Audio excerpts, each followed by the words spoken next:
சங்கீதம் 77. நான் தேவனை நோக்கி என் சத்தத்தை உயர்த்தி கெஞ்சினேன். என் சத்தத்தை தேவனிடத்தில் உயர்த்தினேன். அவர் எனக்கு செவி கொடுத்தார். என் ஆபத்து நாளில் ஆண்டவரை தேடினேன். இரவிலும் என் கை தளராமல் விரிக்கப்பட்டிருந்தது.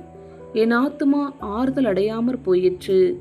நான் தேவனை நினைத்தபோது அலறினேன். நான் தியானிக்கும் போது என் ஆவி தோய்ந்து போயிற்று.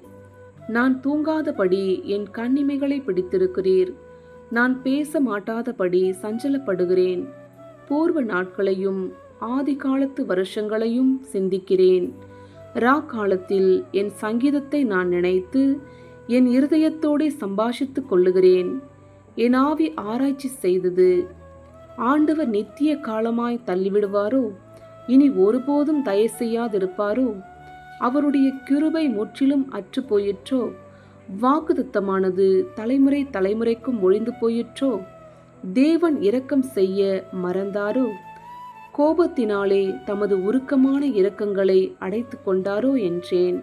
அப்பொழுது நான், இது என் பலவீனம். ஆனாலும் உன்னதமானவருடைய வலது கரத்திலுள்ள வருஷங்களை நினைவு கூறுவேன்.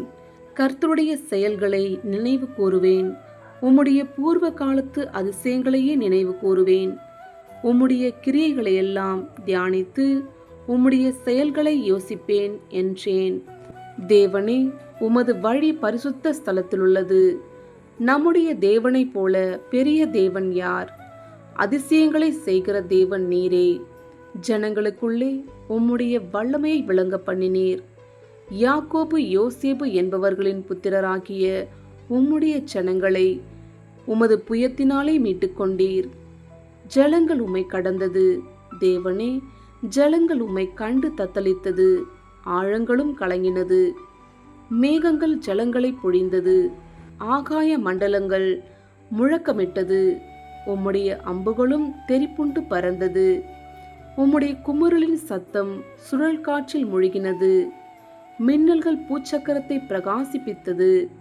பூமி குலுங்கி அதிர்ந்தது. உமது வழி கடலிலும் உமது பாதைகள் திரண்ட தண்ணீர்களிலும் இருந்தது. உமது காலடிகள் தெரியப்படாமற் போயிற்று. மோசே ஆரோன் என்பவர்களின் கையால் உமது ஜனங்களை ஒரு ஆட்டு மந்தையைப் போல வழி நடத்தினீர்.